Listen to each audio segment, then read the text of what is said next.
bro. It is this Queensland, is what isn't keeps it? fucking happening. I always like, say Brisbane. It's on the radio. I fucking have been to Brisbane like 10 times in my life.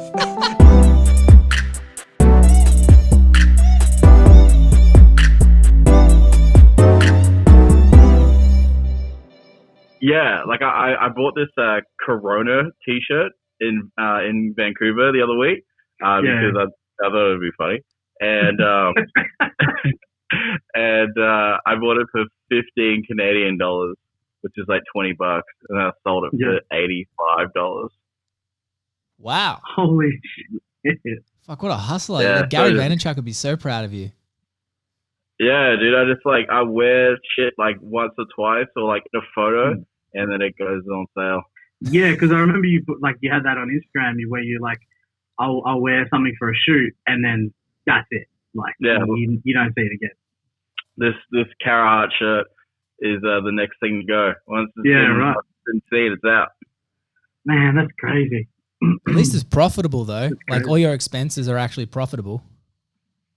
Yeah. Yeah, I probably make more money off selling clothes than I do off making music.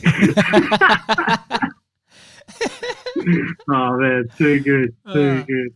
Just quickly before we jump right in, so you're recording this separately. That's all cool. Yeah, I'm recording all this audio. Yep. Yeah, sick.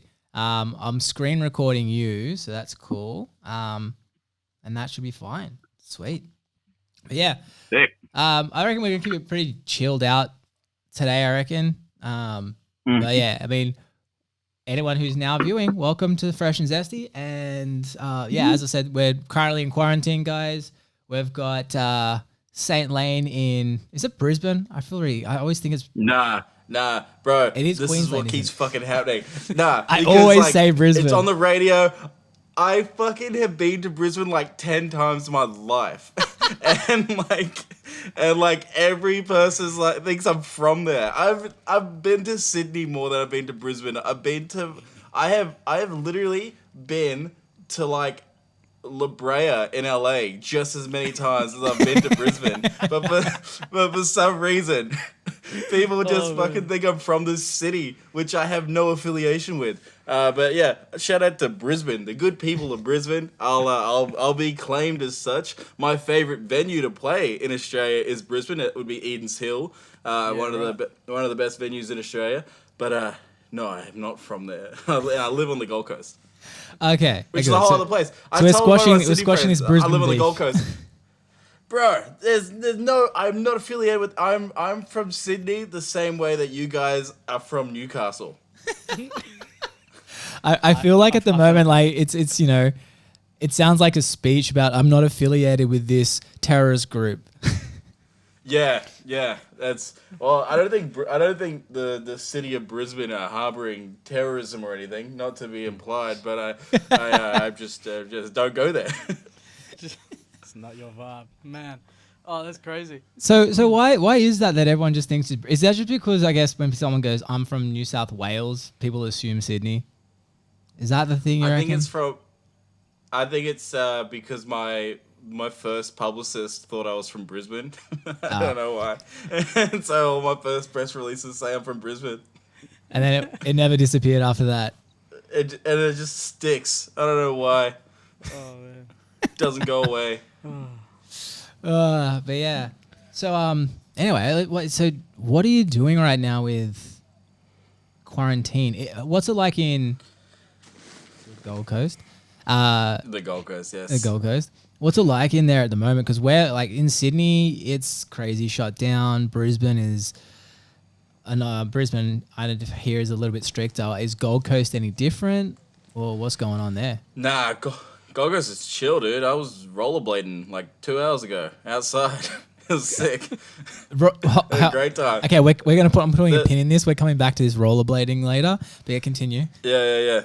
But it's literally busier than it was before.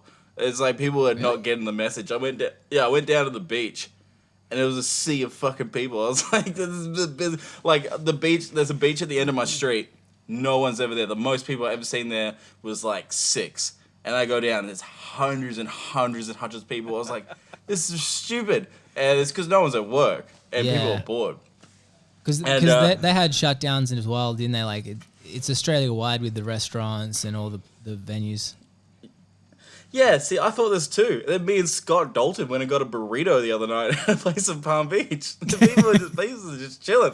There's a pub called the Soho Lounge, like 2 streets away. Apparently, they've got like a 4 people limit at the bar, so people are just taking turns, like have their drink. They wait outside. I was like, illegal. So you can get your drinks and then I guess is that takeaway alcohol? I guess, like, don't quote me, 'cause I haven't even gone there. This is just what I've heard from people. But, I think they've been way too chill about everything here. Because, like, I'm originally from New Zealand, so I'm talking to my family in New Zealand all the time. They're, like, not allowed to leave their house. Yeah. New South Wales is starting to go along those lines. I mean, Jamie and I have spoken about it.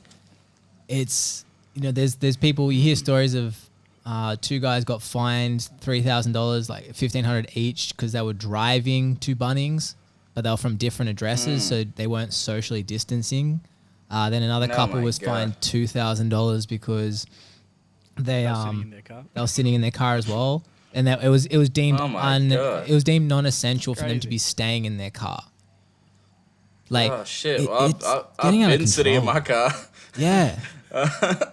It just seems like it's getting a little bit out of control now, where it's, I don't know, like the problem I guess a lot of people are scared about is there's no, like, how do you come back from this? Like there's always problems with 9/11 security measures are still in place and they were quote unquote temporary. Like once a government gets a slither of power, like what happens next? How crazy was 9/11? I remember I was talking to my friend Jackson recently. I was like, "Yo, remember 9/11? Wasn't that shit wild?" He was like, "I was even born." And I was like, "Oh shit!" People did think, there are people now who I can talk to that weren't born when that happened. Because I don't know why. I've just assumed that everyone born after like 2005 is still a child. But they're all like, but it's wild that people don't remember that shit. I remember that shit like it happened this morning. Well, that's it. Where were you? Because it seems like everyone knows the exact moment they were told it. Where were you when you heard? I was in Auckland, New Zealand. I was living at 52 Middleton Road in Newmarket. Feel free to heritage list the house, ladies and gentlemen. My first home. I was living there, and I walked out, and my mum was like crying because my dad, when I was a kid, he lived in New York, and like because it was like had just happened, so they thought like the whole city was under attack, and it was very stressful. Yeah. I went to school, and a kid called Will Davidson told me that everyone in America died. And I was like, holy shit. So I went home and had ice cream. I think I was having an almond covered Magnum when the second plane hit. That was my day. Wow. Oh man. They are good ice creams. But what about you, Jamie? Where were you when you heard the news? Man, I have no idea. Really? You're probably the first. You're probably the first person. That's because I could not tell you. It's like I can remember mine. Sorry, I got a delivery. There's Stacey. But what do you call it? I can feel like I was 13 at the time, and I was at Ashfield Station. I was about to get onto a bus to go to school, and this kid, Tom Penfold, goes, "Oh, a plane just crashed into a building in New York." And I'm like, "Ah." And then same as you, like, because I was too young to get it, I was like, all right, on with my day, go to school, do my math. Like, but it's funny, hey, how something like that can just, like, I know every single thing that happened when he told me, like, where I was, to Dude, such like detail. Yeah, I remember every single linear detail when the All Blacks lost the 2007 World Cup quarterfinal. Like, I literally, like, it's like, you know how people talk about, like, traumatic moments in their life? That was big for you. I remember that shit like it's happening now. like, Bringing it up just brings everything back up again. I remember literally the whole game. Like the whole 80 minutes is in my head. Will never get out. It was the first time I was like traumatized because they were such heavy favorites to win the tournament, and they got knocked out stage 1 of the finals. Forward pass, Wayne Barnes, the referee from Wales, didn't call it. Dude, it was devastating. I like never forget the shit. That was 9/11 for me when I was a kid. Was the fucking All Blacks not going through to the second round of the finals because they would have killed every other team. It was a bad call. And it will haunt me for the rest of the day. And I remember because like when I was a kid, I looked up to this guy so much. And there was a shot of Daniel Carter who came off injured. He was one of the All Blacks players, my favorite player, and he was crying on the bench. And when I was a kid, I just started fucking crying, and I like didn't get out of bed for like 2 days. Holy shit! I mean, look, hey, we can't choose our trauma; it happens to us. Yeah, that was my big trauma. Was but they won the next one. It's all good. They won the next World Cup. Redemption. They were redeemed. Oh man. But yeah. That's too good. I mean, cool. Well, I mean, we'll touch on music eventually at some of this point, but I feel like I don't know. I feel like it's good just to talk to people. Like it's insane. Yeah. Like I feel like now more than ever, people are more likely to talk. You know, like before this, it was because you got your mini doses of interaction at work with people you probably didn't want to hang out with. When you get home, it's like your friend calls you and you're like, back in your mind, you're like, oh, fuck, what now? Just text me. Whereas now people are like, hey, you want to Zoom? You want to Facebook chat? Yeah. You want to like, we're starving for attention all of a sudden. Yeah, I get repulsed by invitations to Zoom. Even this is too much.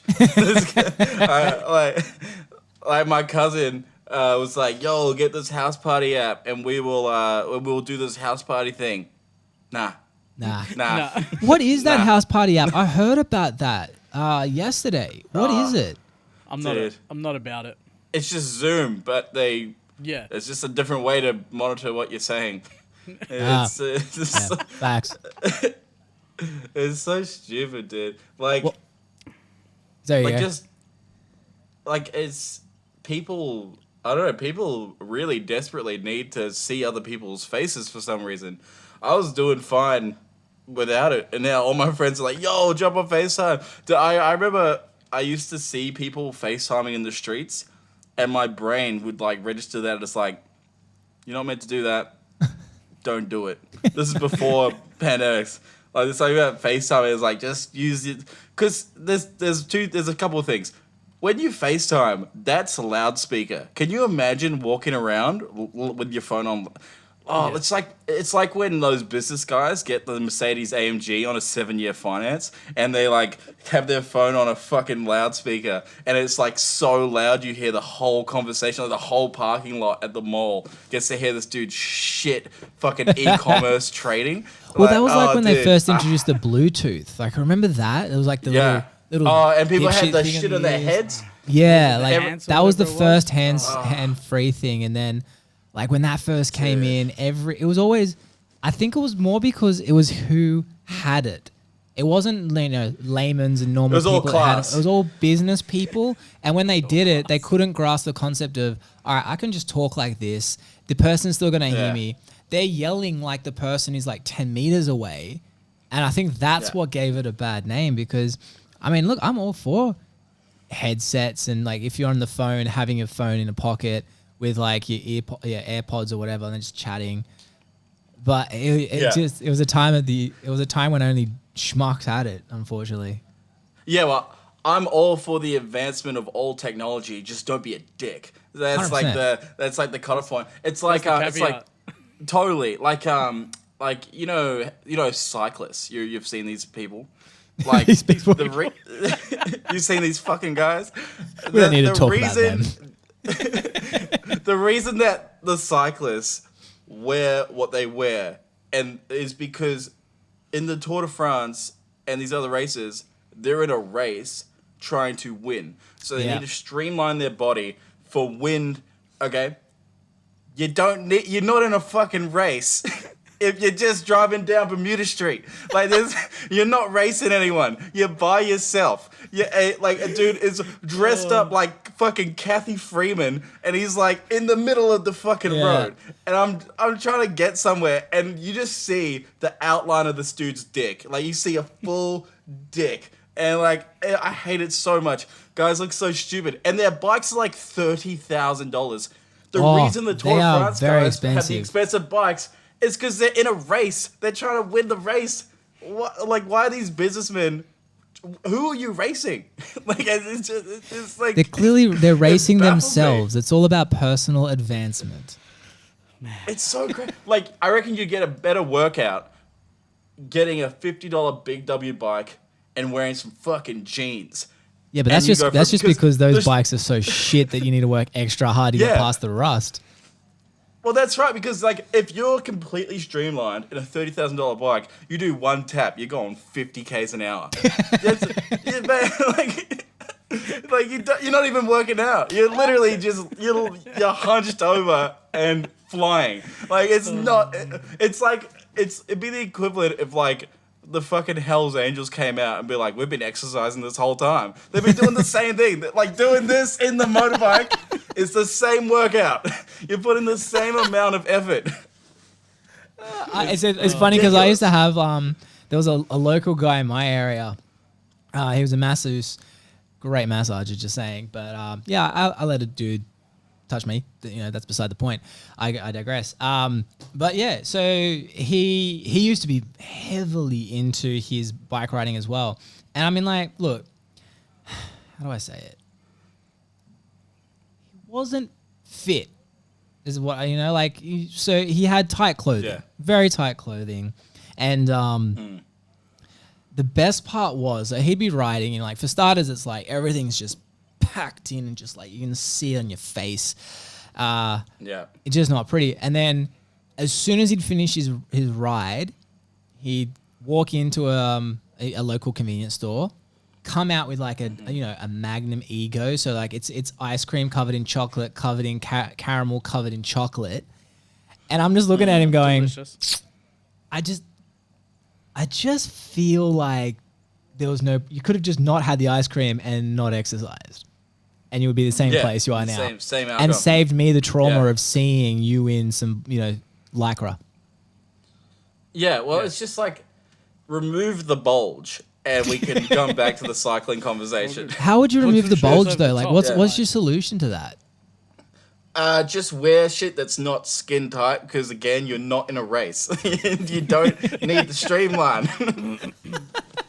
It's ridiculous, dude. I'm so over it. And you would have thought this pandemic would stop the cyclists, and they're in bigger numbers than ever. 100%. Well, everything's missing now. Like, it started off with toilet paper, pasta, rice, oats, and all that shit.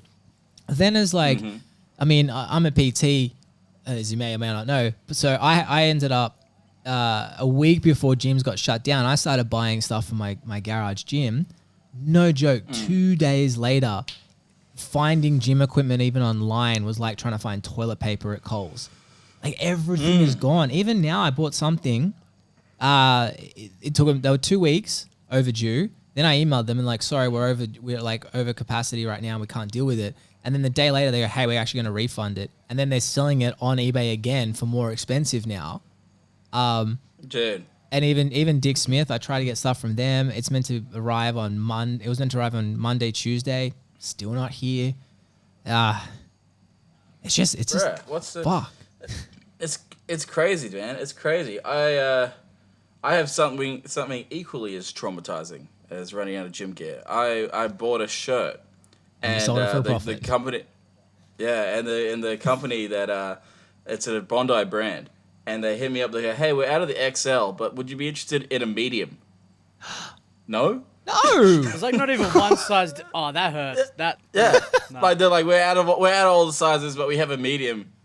But on the flip side, you can go now cycling because you now are aerodynamic. Well, yeah, I can wear that when I cycle. It'll be skin tight. What are you doing at the moment in quarantine in terms of like music or everything?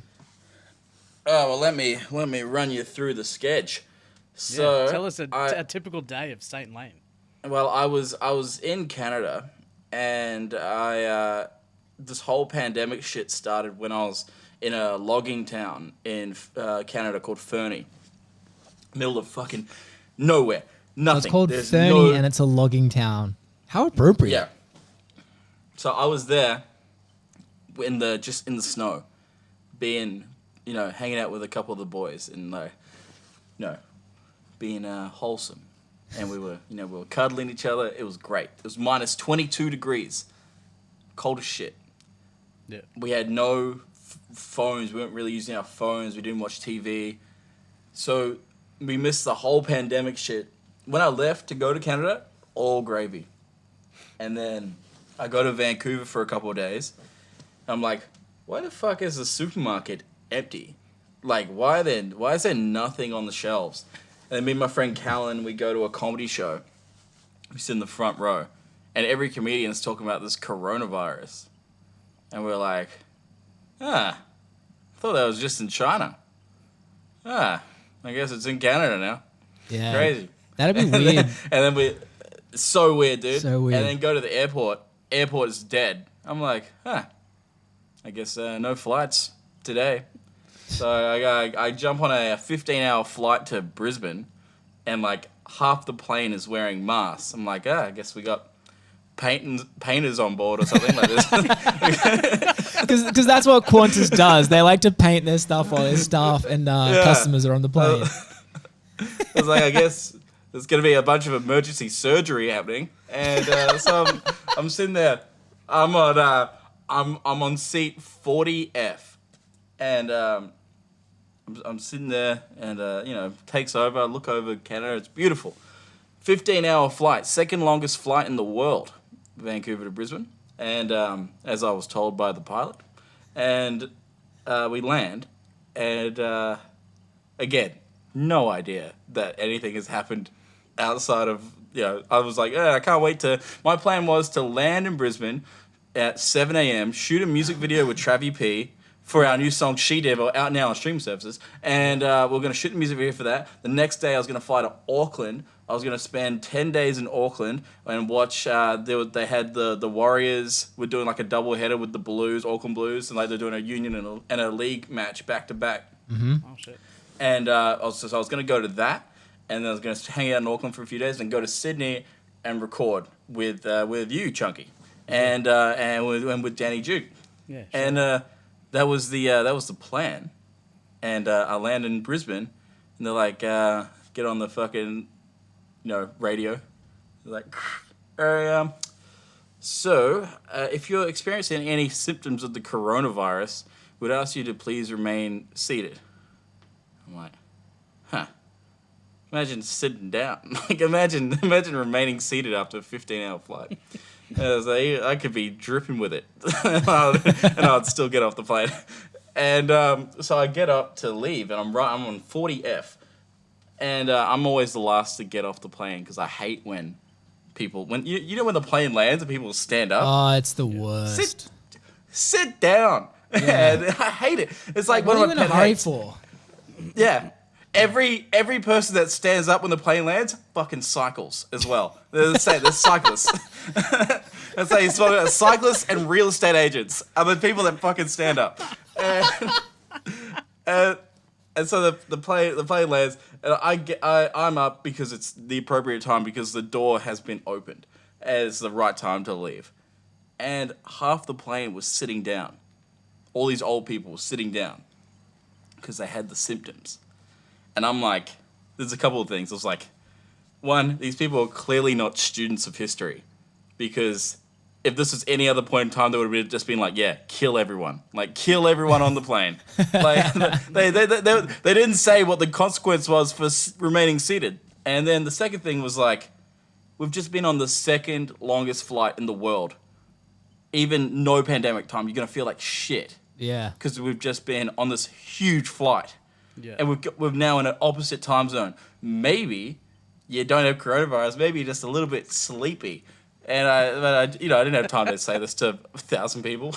And so I walked off the plane, and they're like, they give me these government forms. They say, we gotta say where you live, and that you gotta sign a declaration that you're gonna self-isolate for 14 days, or else you'll receive a $14,000 fine. Is that how much it I was? was like, yeah, it's $14,000. Wow. I was like, is that 14,000 Thai baht, or are you for real? That's way too much fucking money. And so I did what everyone should do. I got straight in a car with another person and went to a drive-through, and then I went home, and I isolated for 14 days. So basically, the isolation schedule, to get to your question with much build-up, to get to the answer you're looking for, day one, I was like, what the fuck am I going to do? I need to do something. So I got an Xbox One, because I was like, I'll switch it up, get a new console, feel Are you normally fresh. a PlayStation guy? Mm-hmm. Always PlayStation guy. My boy. But I was like, I'll get an Xbox One just to spice it up. Mm-hmm. What's your So opinion then on their I hear about controllers?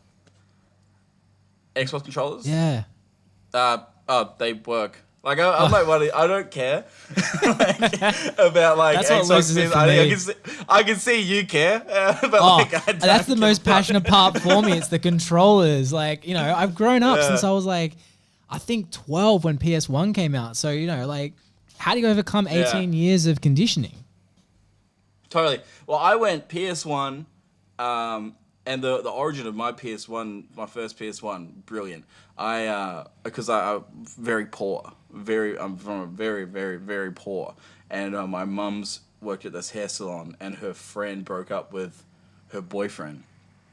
He like cheated on her or something. And she just gave me this grown man's PS1.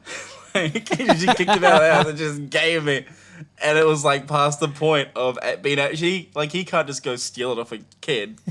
So like Smart woman. I got my first PS1, which had the Crash Bandicoot 1 disc still in the console, and it was my only Great game. Mad. And so I went PS1, Xbox, the original Xbox, PS2, PS3, Xbox 360, PS4, and now I'm on the Xbox One. So you're kind of like Skipped a Nintendo the gaming whole time, slut, fuck it. basically. Yeah, Like, just no loyalty. I've been both. No loyalty, because I don't care. Just That's give me the just dirty, games. man. That's just dirty. You need some sort of Yeah. loyalty. I got no brand loyalty. I got an Android phone and a Mac, and just don't care. And so I hear about Xbox One's backwards capability. So it's like, oh, what games have they got? Let me browse. And I saw on the list Fallout New Vegas. And I played Fallout 3, loved it. Played Fallout 4, fucking loved it. I'm like, I've never played the one between. So I got that and just didn't stop playing it for a fucking 2 days. Put 14 hours in it in 2 days. And I was like, can't be doing that. I'm 2 days into this fucking quarantine. I feel like I've been here for years.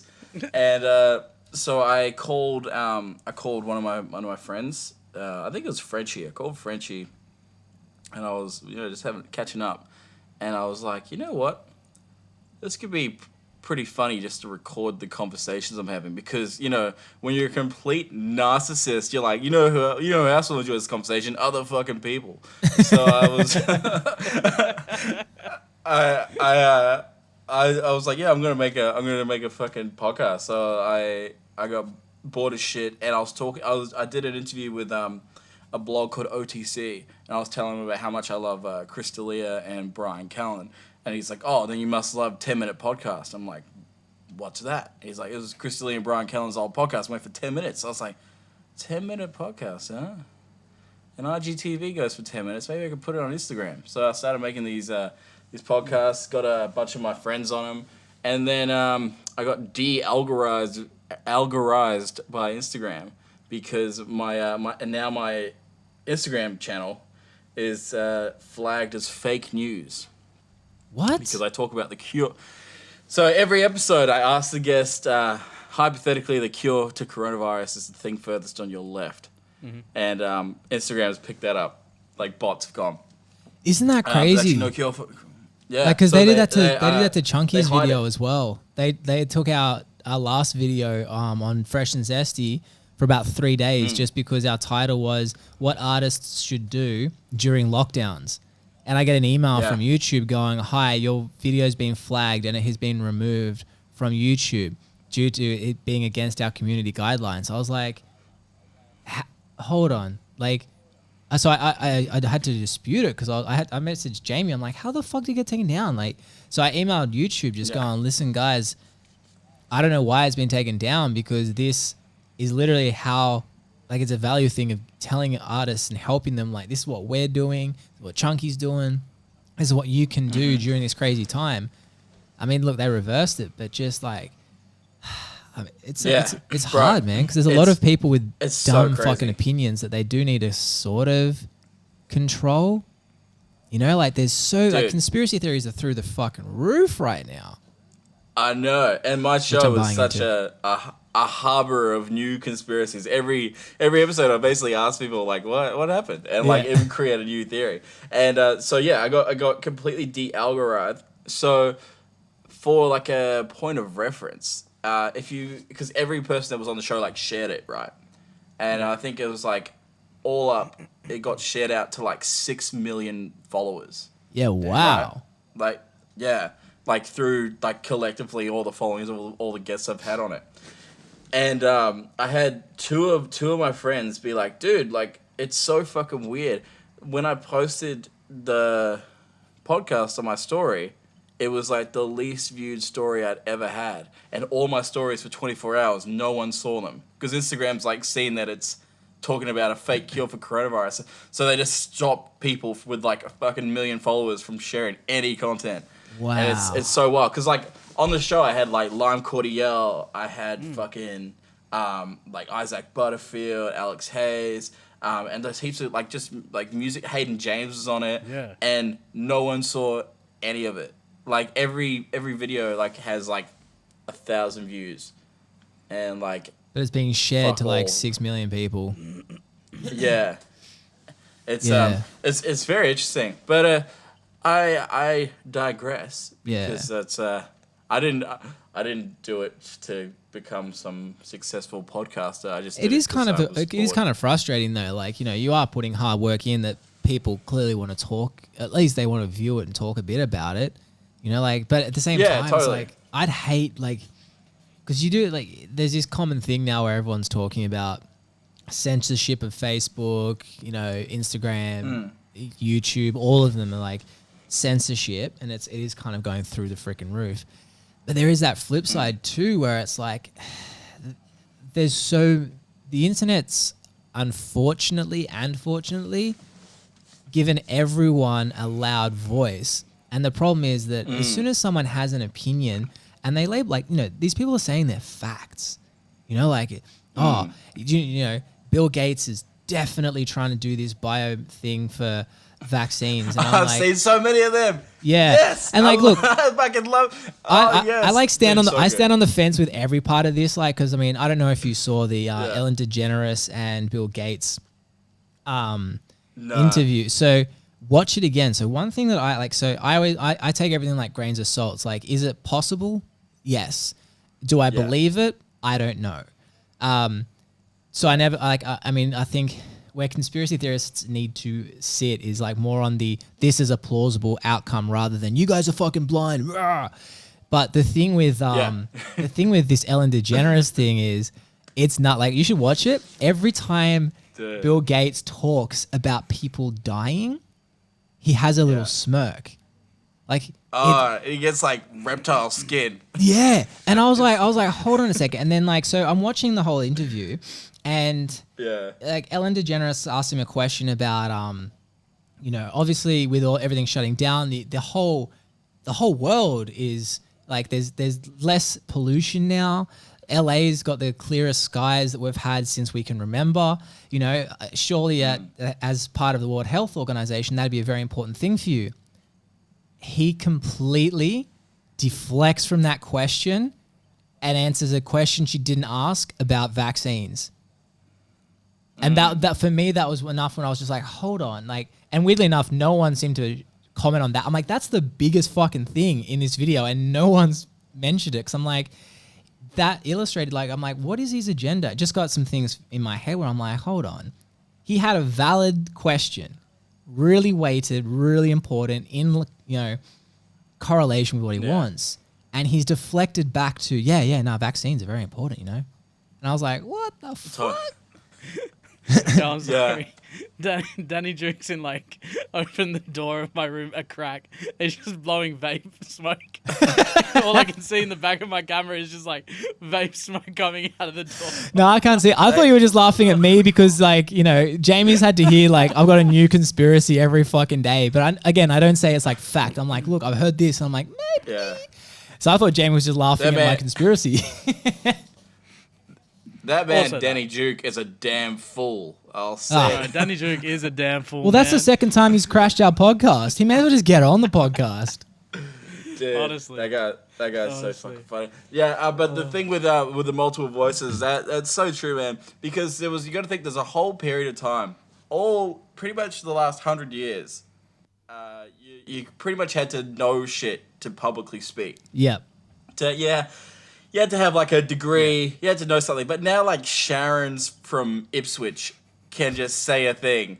And like more people will see it than like a doctor. Yeah. And like it's so dangerous. It's literally the most dangerous time to read shit. Yeah. Because you don't know the source. You don't know the motive of the source. And it also doesn't help that like 1 in every 1.5 people is a fucking idiot.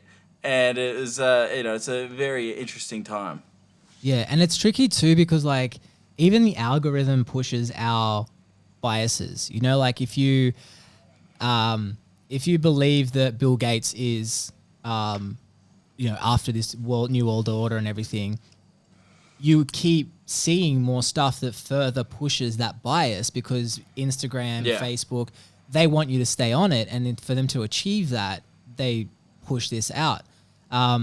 Which unfortunately it's shutting down conversation in itself because, you know, as soon as someone posts something that isn't with alignment of what you believe in, people now take that as hostile language. And you know what I mean? Like I'll post something and because I'm always like jumping between fences, exploring the things. I had one girl just fucking rip a hole in me because of me being anti lockouts, and I go to her, I'm like, everything you're saying, go through my last 6 posts, and I'm agreeing with you, you know. But like, it's this fine line with the internet now that it's making everyone so easily agitated and offended because they're so used to constantly seeing that they're correct. The second that they're challenged, we're not trained to handle that. Yeah, and not to go all fucking Jordan Peterson on you guys, but like this is becoming a problem with identity because previously in time you'd hear information and you go, oh, that is new information. I now know this. I can be swayed in this direction or this direction. But now people are so like, I'm liberal. I believe in this, or I'm this. I have to believe in this to the point where you would deflect any other, like if it's coming from this thing. So if you're like I'm with these people, if anything that Fox News says it's fake, anything CNN says is fake. It's like hey, like the whole like one of the cool things about just being a fucking person is that you can make mistakes and you can be wrong. Like you can spend your whole life being like full anti-vax and then be like, oh shit, maybe I fucked that up a little bit. But, well, it's an all or nothing mentality now. Like you're either 100% with this person or you're not. Like, you know, even Trump, once I've looked through some of his stuff, I'm like, there's a few things that he says. I'm like, fuck, this dude actually, you know, once I get past the mainstream and I hear like interviews with FBI and stuff like that, where they're talking about things that he's done right, I'm like, the way they've said that, I'm like, yeah, he's done really well in that stuff. And then on the flip side with Hillary, I'm like, oh shit, she was there's some things in that bag that's not really good. But you're right. Like the same thing's happening with Joe Biden right now. The dude has Alzheimer's and people are so blind. Like he's our next leader. I'm like, the dude doesn't even know how to construct a sentence. Yeah, it's fucking wild, man. But yeah, I reckon people just need to calm down and be open to being incorrect about something. People are too 100%. proud. This is what happens 100%. when you make people famous on TikTok. They think they know shit. Hey, don't hate on TikTok, motherfucker. Nah, I'm hating on TikTok all day. I'm hating on TikTok. So you won't do a diss rap with me on TikTok? Nah, I don't even want to give it the clout. I was apparently, and I'm, don't quote me on this, but apparently TikTok, the company that owns TikTok, is called Soundbite. It's from it's a Chinese company. Yeah, and again, don't quote me on any of this, ladies and gentlemen. But it was alleged. It was told to me by a very reliable person at a newspaper. And again, who am I to fucking know anything? But she told me that TikTok that has these bots. When you sign up to TikTok, you give it access to your camera roll, and it would go through teenage girls and boys' camera rolls looking for illicit photos, and then would distribute said illicit photos, and then they got sued by like the federal government in America for like $74 million US. And I was like, when I heard that, I was like, and you guys canceled Louis C.K., but you still use TikTok? Like, Yeah. Where's the justice? People are still on that fucking child, like, it's an app for distributing child pornography. Well, it's that whole shit. Jeffrey Epstein thing Like, all over again. People are doing this on the app, and it's fucking like, I can't believe wow. it, dude.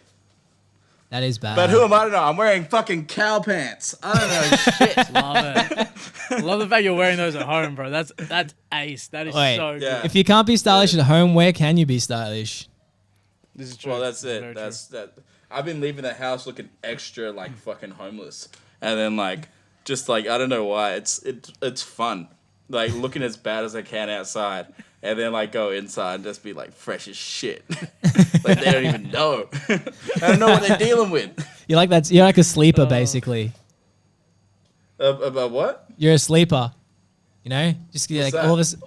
Basically, it's like a car that looks shit on the outside, but the engine is like badass. So you go up to race it, and like a Ferrari pulls up, and it's like a Toyota Corolla, and then Toyota Corolla just fucking blitzes the Ferrari. Come on, you watched Right, Fast and sick. Furious? You got- Surely. Oh, dude, fuck those movies. They're Oh. shit. Come on. Hey, I'm not saying there's any integrity in them, but at least you watched them.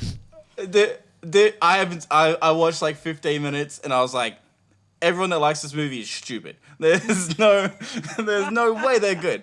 Like I do notice like, that my IQ drops a little bit when I watch it. I can't watch Fast and Furious. That's probably there's other movies and shit. I haven't seen the Tiger King movie. I saw the thumbnail for it, and was enough. I was like, I looked at it, I was like, that guy's racist, and then I was like, that's judgmental of me. And then I saw on like Twitter all these people being like, oh, Joe Exotic, he can come to the cookout. I'm like, he doesn't want to go. Like that dude looks racist and shit. And then it comes, and then like fucking fast forward a month, and then the producers of that show said they had to edit out a bunch of racist stuff that he was saying on camera. Yeah, well, that's So, not surprise, fucking man. Like called it. he's Called ultimate it. white trash. But look, I watched the first episode and that was kind of enough for me. But Yeah.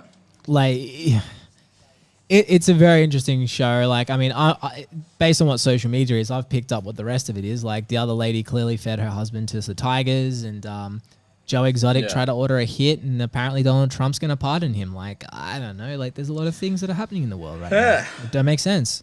If it's not Entourage season 6 where Vince starts dating Sasha Grey, I'm not interested. Definitely. That's Well, that's you my might best like season. Logan Paul's Best mate season. then. Logan was that? Paul's, you know Logan Paul, the YouTuber.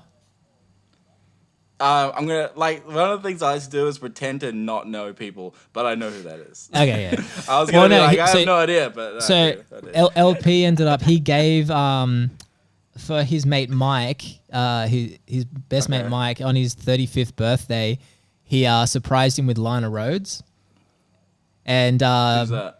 she's the number one streamed girl on Pornhub.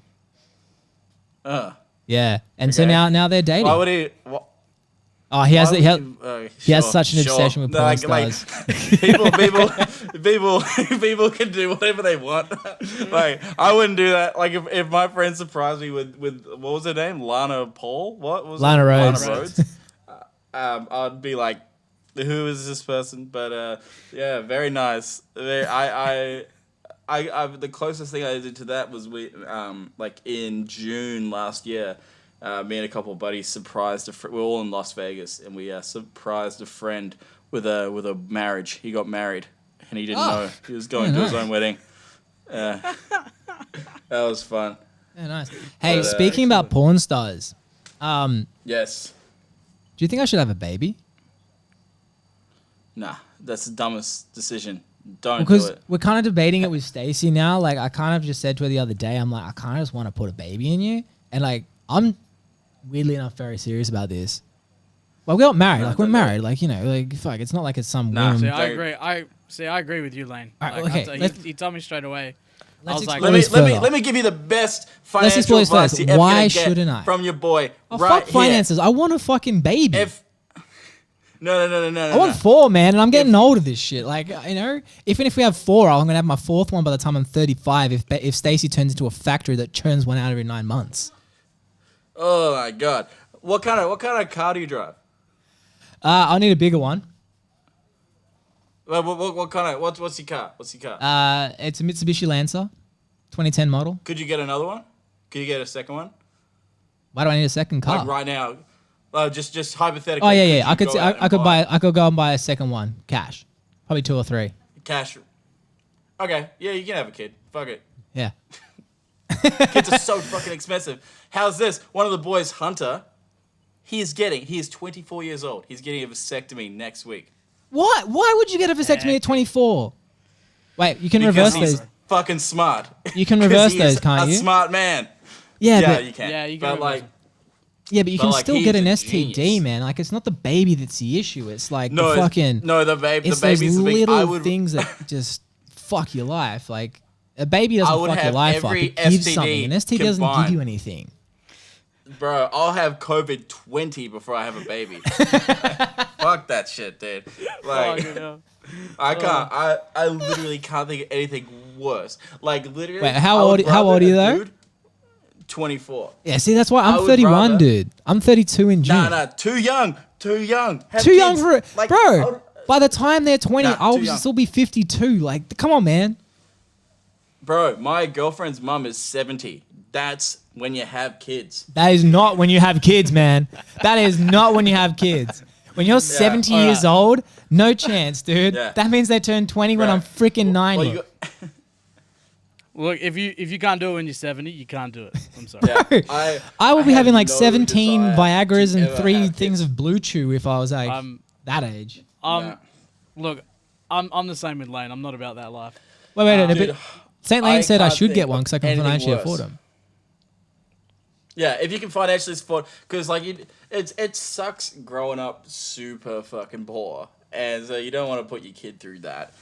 But like at the same time, like if you get joy from having kids, then fucking you get joy from that, dude. The same way if you enjoy throwing axes at trees, fucking I'm not gonna stop you from doing that. It's an interesting parallel you just drew there. Having a kid or throwing an axe at a tree.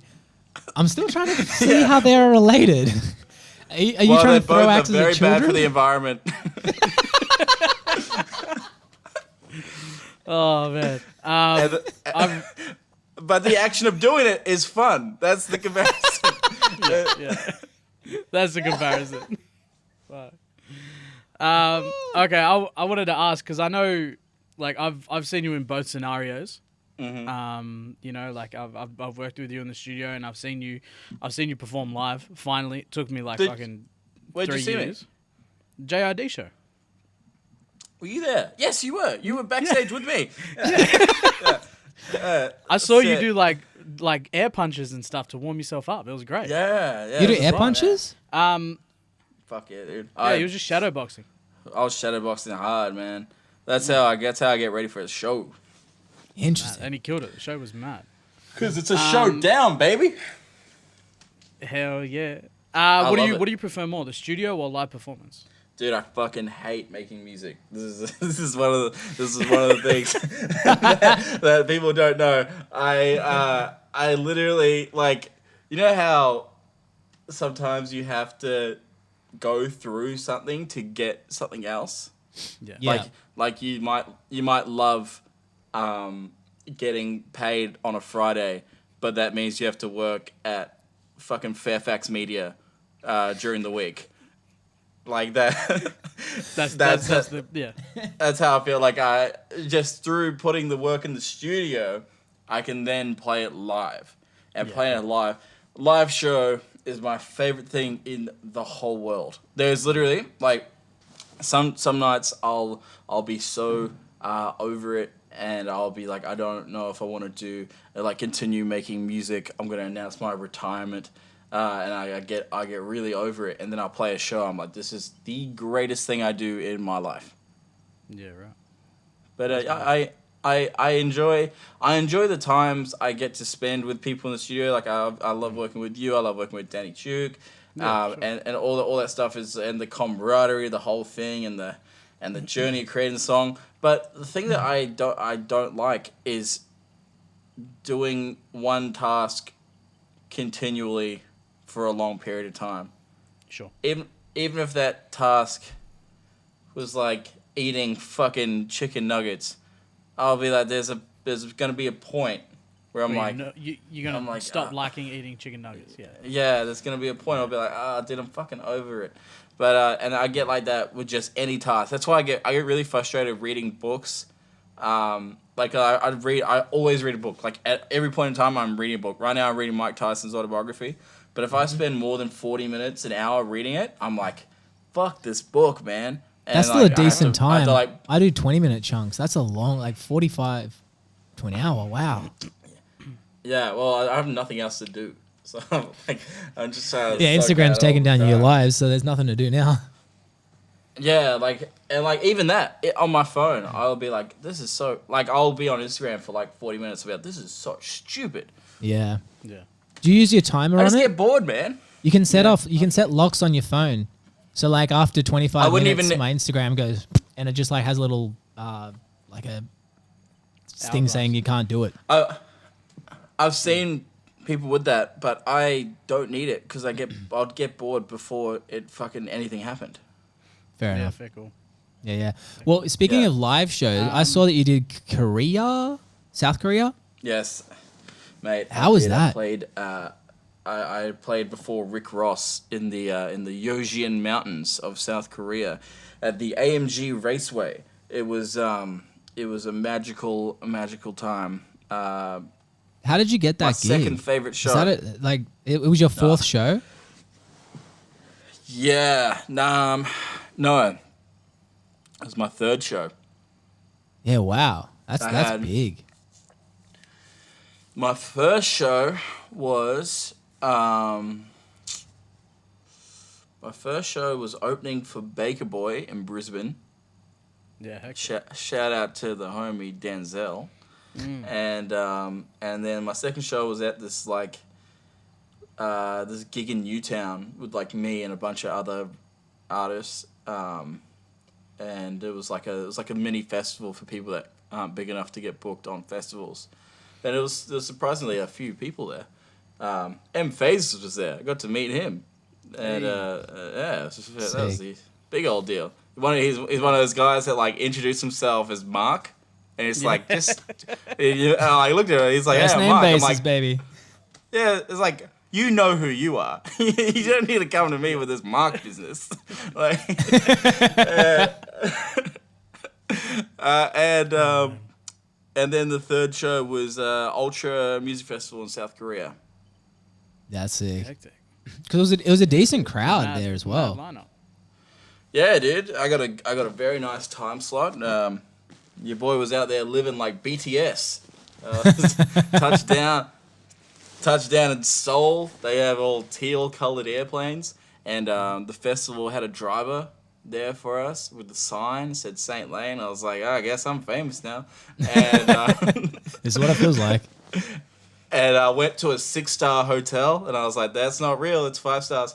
And then we pull up to the lobby and fucking like there was like a separate desk for people that were at the festival. So it was like the hotel that all the artists, like Skrillex was staying there, and like Juke Jamont was staying there, and had this like magnificent room, like just amazing room, and they flew me in the day before the festival, like the day before my set. It was a 3-day festival.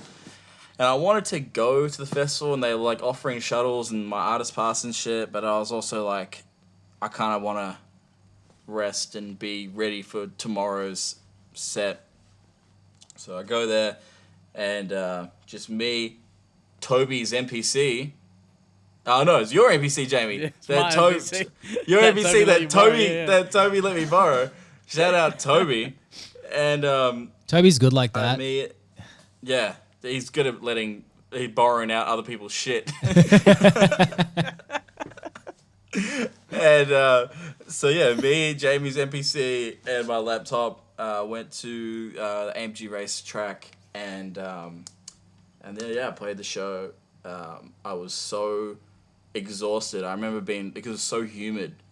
And like it was the biggest stage I've ever done. It was like a 40-meter stage or something. I'm one of these guys that like to run back and forth. Like Jamie, you would have seen a JID. Yeah. So like just all that cardio. Times that stage by 3.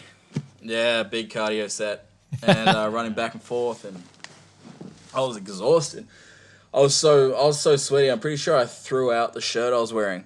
I was like, this is not going to be recovered. Could have made some money on that. Yeah. Yeah, but yeah, I walked out, and Korean people started just losing their shit, and I was like, fuck yeah, I'm popping out in fucking South Korea, apparently. I later found out they thought I was Post Malone. That's all. I feel like the lack of tattoos would be the biggest giveaway that it's not Post Malone. You know, like, it's not like his tattoos are hidden, it's all over his face. Yeah, I didn't want to say it was racist that they thought I looked like that guy, but and I just went out and slayed, man. And I'm like one of these people that like to get in with the crowd and shit too. So like I like jumped off the stage and was like hugging everyone in the crowd, and people were losing their shit. There's a video where I like shake some girl's hand and she starts crying. I'm like, how vain are you? Like, where you don't even know me. You're just crying. But it was dude, dope, that's what people like. Fame is this weird thing. Like, you know, and to the point where people, I mean, I see this in America. I don't know about other countries, but like, you know, in Vegas, we did the similar thing. Like we're in some place called Diablo's Bar. We're in Diablo's Bar in Las Vegas, and it was 5 of us, and this chick comes up as a joke, like she's like kind of being a bit of a bitch, but she's like, are you guys in a band, like a boy band? And like, so I turn around to her, because I was like, all right, game on then. Turn around like full serious and like, yes, look, we're One Direction, we're kind of just here for a little bit of fun. We don't want to be a big deal right now. We just want to enjoy, you know, our drinks. I'm happy to sign something for you, and you know, just have a great day. And then she turns around, she's like, oh my god, I was joking. And then her friend, her boyfriend or something, I see him just go, you fucking kidding me? Oh my god. And so I like turn around thinking nothing of it. I'm like, all right, that was fun. I go to the bar to pay off my the tab, and I hear my mate. He's like, oh, Blake. I turn around. He's got 3 girls under his arm, and all these people are taking photos of One Direction. Oh my and God. like, I'm like looking at people just go like, you know, and then people in like the other chairs are just going like, what's going on? Who are these guys? I turn to my mate Matt and this other guy who's also called Jamie. I'm like, oi, we need the fuck out of here before people realize we're just dudes from Australia. Like, we're not even from the same country as One Direction. So we just start walking out, and like you sound like them to them, yeah. Yeah. So we start just walking out of this Diablo's. I'm like, fucking head down, pretend like with it, you know, just, and then literally people are like, oh, you guys come back later? And I'm like, no, maybe. And I'm like, fuck, literally like these poor people are going to go to their friends and be like, oi, we met One Direction. They'll look at the photos and be like, yeah, that's not One Direction. Yeah, like, And it's crazy. They thought you were Zayn. Probably. Oh no, I had longer hair at the time, so people usually said I look like Harry Styles, which I mean, look, I was pissed at the time, but now I'm flattered. Hindsight. He's a great actor. He was great in that fucking in that Dunkirk movie. He was fucking sick in that. Yeah. Really really Nailed it. But yeah. Bro, I feel like I'm one of these guys that like don't look remotely famous, even if I was like famous as shit. I have a thing, if I go to a party and I like see someone like, and I don't even know them, don't know what they do, don't know a thing about them, I can see a thing, my brain goes, that's a famous person. I'll like go have a chat, and then like I'll find out like, oh yeah, this was, you know, this person invented medicine. I don't know, like it was like, but there's a thing in my brain, like a receptor that where I can like, I just look at someone and involuntarily know. And but what is fame though? Me. If you want to get meta, you know, because what is fame? I guess fame is a level of notoriety mixed with I guess public perception and knowledge. Fame, what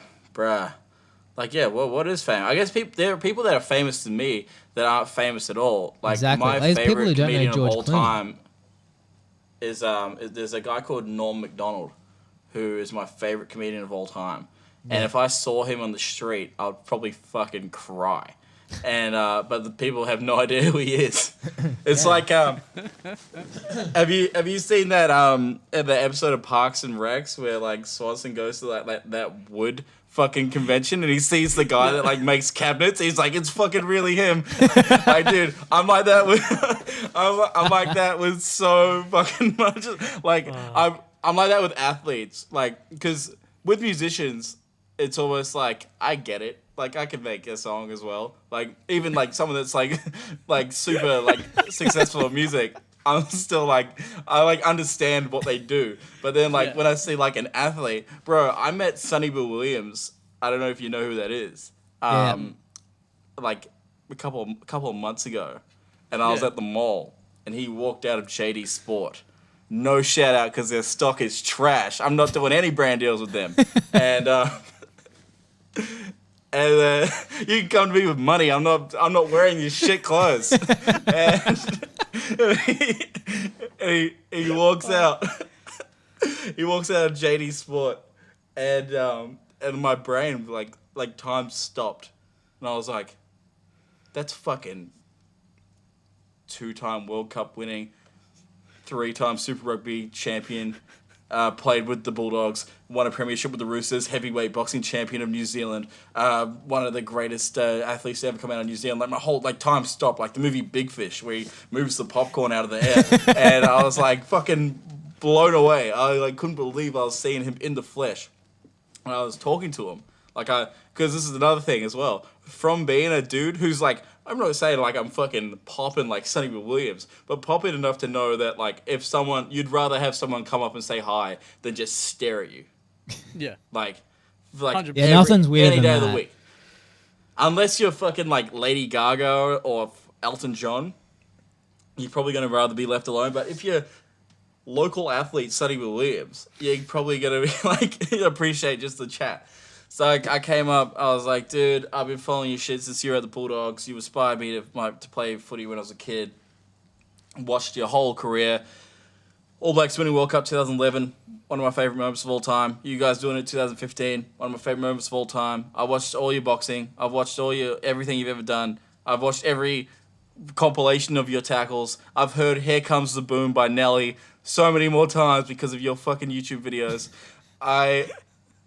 And like I was just talking to him, and me and him are like mutual friends, so I was name dropping, and that helped the rapport, and dude, like the nicest guy ever. But I would fan out more meeting him than if I met fucking Drake. Yeah. Is that because you're worried about being just another fanboy of Drake? Nah, because I'm really not that big on Drake. And I appreciate it. I appreciate all that he's done, and his success and stuff. But like, it's just it's another one of those things where it's like, he makes music. I get it. Like I know music. Yeah. I understand. I understand what you're doing. I imagine it'd be like that if a magician met another magician. Like David Blaine isn't gonna meet another famous. I don't know who else is a famous musician. Another famous musician. Fucking hell. But like David Blaine meets fucking 1 second. Chris Angel. I'm not even gonna. Chris Chris- Angel, yeah. Oh, I was just watching Chris Angel on that show Dice. I don't know if you've seen it. Okay, so David Did you Blaine say meets Dice Chris or Angel. Dykes? Dice. Oh, Like, okay. That gesture could be used for both. Little bit. And like Chris Angel meets David Blaine, they're not gonna be like, "Yo," they're gonna be like, "Hey, dude, like, great trick. You keep fooling the people. I see you fooling the people. I appreciate you fooling the people." That's just like what it's like when I meet any other person that does music. Yeah. I think the only two musicians I would three genuinely fan out and be completely unapologetic to fan out. I got three: Kevin Parker from Tame Impala, Yep. Kanye West, and John Mayer. If I met those, That's a fan really people- like eclectic trio. yeah. Those are probably That's my exactly three favorite. mine, though. Yeah, those would be my three favorite artists for sure. Yeah. And they would be the people I would fan out. If I met like even meeting like say Kendrick Lamar or George Clinton, who are like other or D'Angelo, like other favorite. George Clinton, bro. Oh, D'Angelo. Yeah. Fuck. Yeah, bro, like my favorite people. But even then, it would be just like, I just want to meet you and know more shit and like give me some knowledge, give me some tricks of the trade, please, George Clinton. And it wouldn't be like a fan experience. It'd be like me fucking. I'd feel like that scene in Wolf of Wall Street where Matthew McConaughey's beating his chest in front of Leonardo DiCaprio. I'd be wanting George Clinton to be doing some Matthew McConaughey shit to me. 100%. Yeah, bro. And it's sad now they put George Clinton in that Trolls movie. Like, I would rather give George Clinton some money myself than see him fucking be in a Disney Do movie. that. like I will pay you the what payouts for I'm those- not making bags. Yeah, but the like, payouts dude, for it's those sad. movies are It's huge, man. Like it's such I don't know little I don't know work, if it's worth it. but it's such little work. Like think about being a voiceover person, like someone like Kevin Hart. Like he's used to a couple of months. Like all he has to do is read off a script for a couple of days, and he's done a whole film, and he makes a couple of million. no. Like it's fucking bags.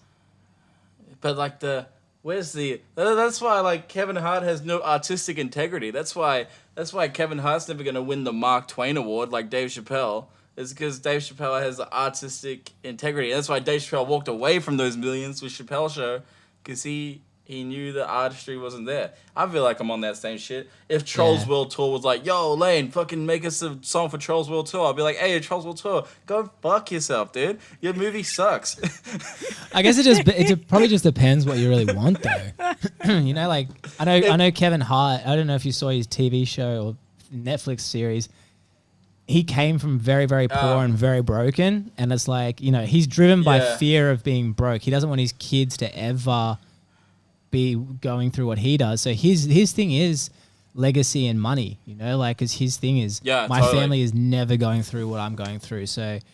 I mean, like, What's wild? At what point he's making like $250 million? Like, at what point? He's got bag, yeah. The every PT I know loves Kevin Hart. What's not to love about he's it? made like. Oh, I think. And I think he makes why comedy for PTs in particular? Why Yeah, pick I on know the a lot- PT? No, I'm not picking on PT.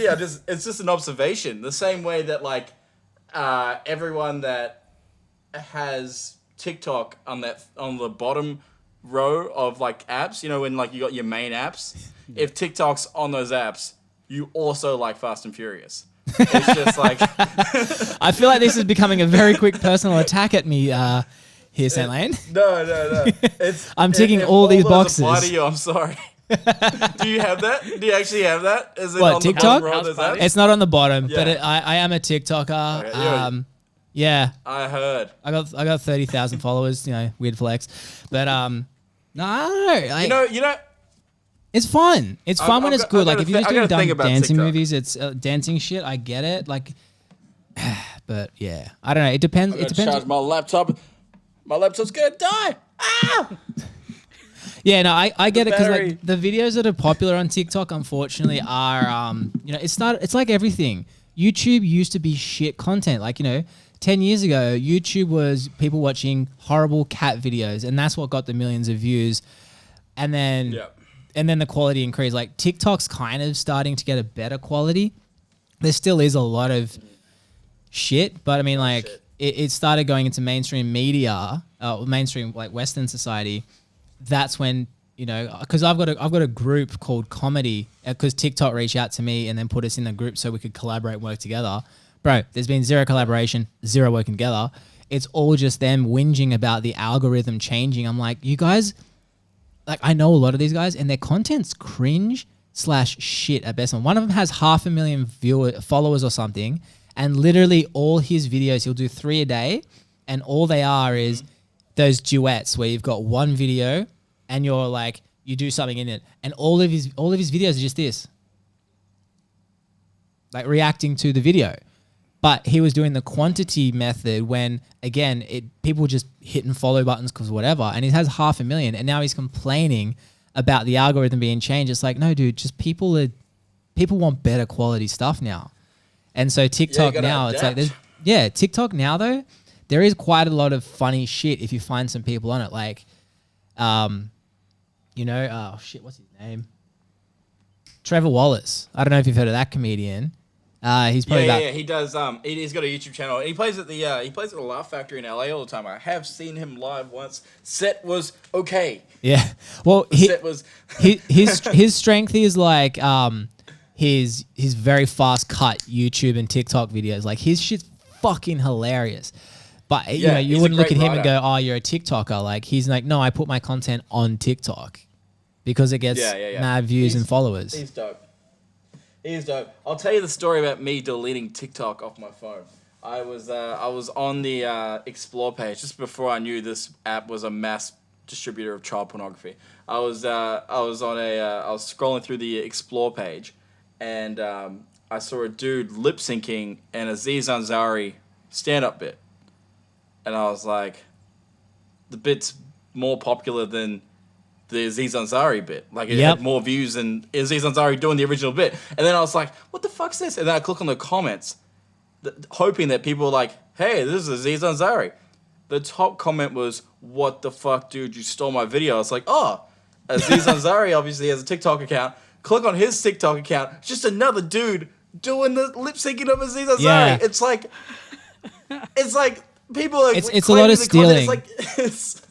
It's so But that's also why people are jumping on TikTok, is because they get that fame and that, you know, more views than they would on Instagram, whatever, by literally having no talent.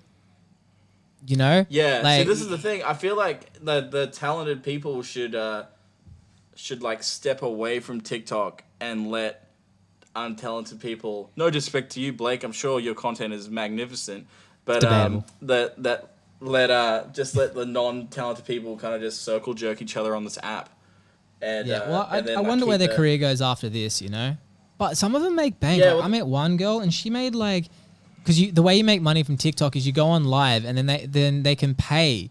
Like you can give them a gift. Oh no, is that a real thing? Well, it's a gift, as in like I can give you $1, $10, $20 or whatever.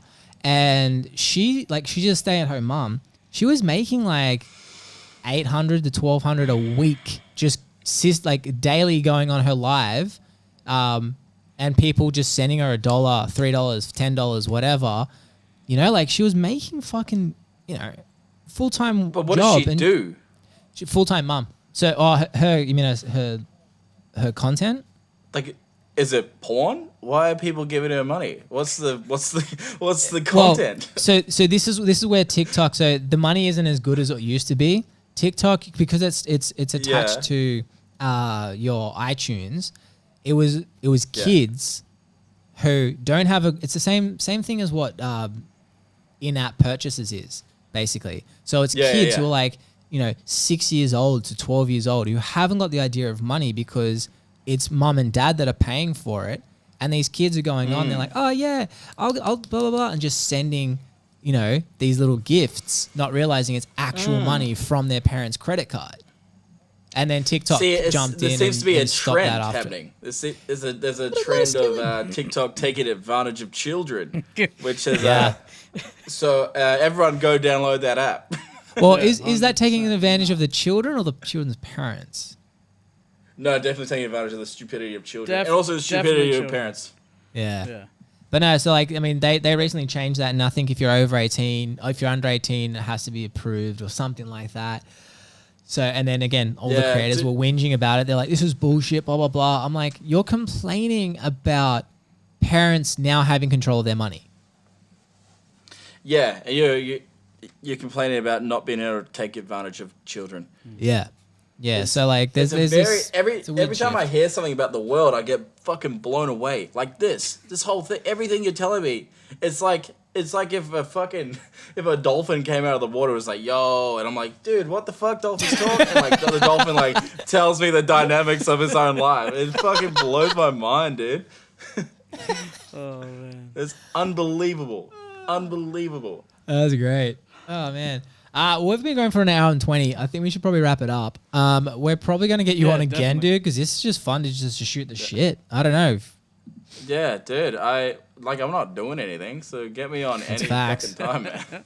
Yeah, if you're ever free and you're at home doing nothing, just let us know, man. Bro, I'm literally spending all day playing Resident Evil 2. That's my whole life. Love that. Love that. Go back to Grand Theft Auto, man. You can't beat Grand Theft Auto. I did Grand Theft Auto 4 on the Xbox because it's like backwards capable. Played that. Mm-hmm. Dope. GTA 5. 5 is lit. 5 is a great game. But you know what? I'm controversial opinion on it. Saints Row 3 better than all the GTAs. Yeah, you reckon? Never played it, so I can't comment. Yes, well, I'd never played it before the quarantine either, and I played it. I was like, this is the best game I've ever played. The best game I've ever played is probably like The Last of Us. That is a good game. Uncharted. That is, I got into that, and I don't know, especially when you're trying to like the sneaky ones. Like my heart rate's jacked. I'm like, oh my god, like it's crazy. Yeah, crazy game, dude. Yeah. All the Naughty Dog games are sick, and it's keeping me off TikTok. That's the main thing here. That's the important part of this.